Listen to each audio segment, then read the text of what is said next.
He's back!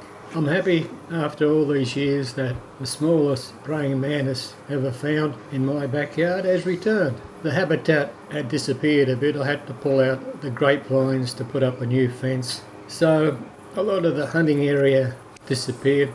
But I'm happy to say I was out there checking the strawberries on one sunny, windy day and I saw a little dark patch move and there he was. So I rushed in to get the camera and started filming. Now, as you know, when you're trying to film tiny little insects on a windy day with a camera that only has a depth of field of millimetre or so, very hard to keep them always in focus. But at times, certain parts will be in focus more than others. But watch it all and you see the detail in its head, its jaws, its legs. It's quite interesting, especially when you realise just how small these little guys are. So I didn't pick the strawberries that day. I let him go on his hunting expedition so as he could feed himself and his family.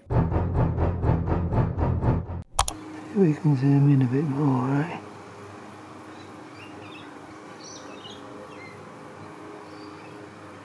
Don't know how good the macro is.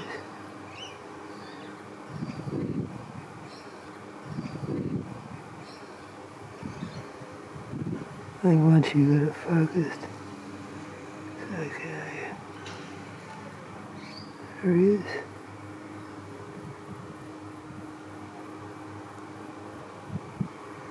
Excellent.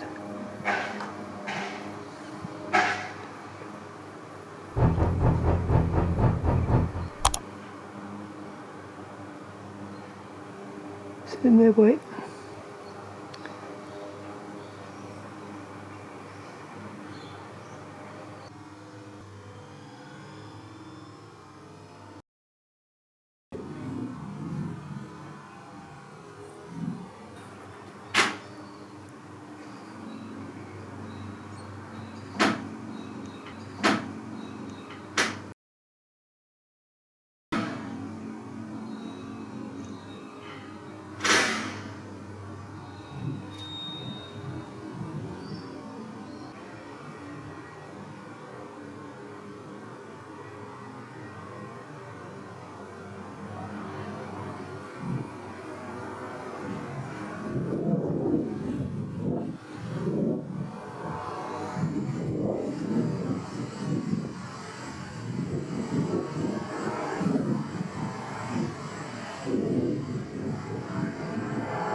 If you got any questions, subscribe and they'll be answered. And as always, thanks for watching.